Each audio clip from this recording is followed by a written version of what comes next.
মানুহে সদায় কয় যে ভাল সংগৰ লগত থাকিলে সদায় ভাল হয় আৰু বেয়া সংগৰ লগত থাকিলে সদায় বেয়া। আচাৰ্য চাণক্যই কৈছে যে জীৱনত সুখী আৰু শান্তিত থাকিবলৈ হ'লে এই চাৰি ধৰণৰ মানুহৰ পৰা সদায় আঁতৰি থাকিব লাগে। এই চাৰি ধৰণৰ মানুহৰ লগত আপুনি যদি থাকে তেনেহ'লে আপুনি সমস্যা আৰু অশান্তিত থাকিব লাগিব। নম্বৰ 1, মূৰ্খ মানুহৰ লগত কেতিয়াও থাকিব নালাগে।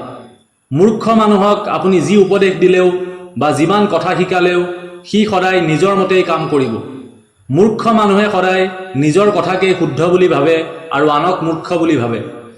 মূৰ্খ মানুহৰ অহংকাৰ অধিক হয়, যি কেতিয়াও নিজৰ স্থান কাল আৰু পাত্ৰ চিনি নাপায়। মূৰ্খ মানুহে কেতিয়াও কাৰো কথা শুনিব নিবিচাৰে, নিজৰ বাহিৰে বেলেগ কাকো চিনি নাপায়, নিজৰ বাহিৰে বেলেগ কাকো নামানে। আৰু এনে মানুহক আপুনি যিমান জ্ঞান দিলেও কেৱল আপোনাৰ নিজৰে লোকচান হ'ব। গতিকে এনে মানুহৰ পৰা সদায় আঁতৰি থাকিব। নম্বৰ 2, এনেকুৱা মহিলা বা স্ত্ৰীৰ পৰা সদায় আঁতৰি থাকিব লাগে যি কেৱল নিজৰ কথামতে কাম কৰাব বিচাৰে, যি নিজৰ কথামতেই চলিব আৰু আনক চলাব বিচাৰে। যি মহিলাই নিজৰ আত্মীয়, সন্তান, স্বামী, মাক দেউতাক কাৰো কথা চিন্তা নকৰি কেৱল নিজৰ কথা ভাবে, যি কাৰো কথা নুশুনে, এনে স্ত্ৰী বা মহিলাৰ পৰা সদায় দূৰত্বত থাকিব লাগে।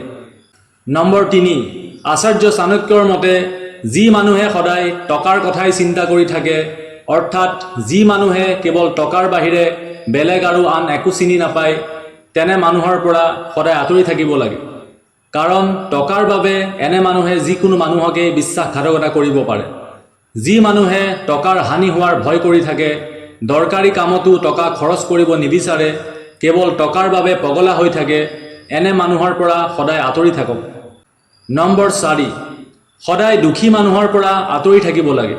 অৰ্থাৎ যি মানুহে সকলো সময়তে কেৱল নিজৰ দুখৰ কথা কৈ থাকে, যিকোনো মানুহক লগ পালেই সকলো সময়তে কেৱল দুখ আৰু কমপ্লেইন কৰি থাকে, মোৰ এইটো নাই, মোৰ সেইটো নাই, মই বহুত দুখী, এনেধৰণৰ মানুহৰ পৰা সদায় আঁতৰি থাকিব লাগে। কাৰণ এনেধৰণৰ মানুহে সদায় নিগেটিভ কথা কয় আৰু এনে মানুহৰ লগত থাকিলে আপুনিও নিগেটিভ হৈ পৰিব পাৰে। গতিকে এই 4 ধৰণৰ মানুহৰ পৰা সদায় দূৰত্বত থাকক, শান্তিত থাকিব পাৰিব।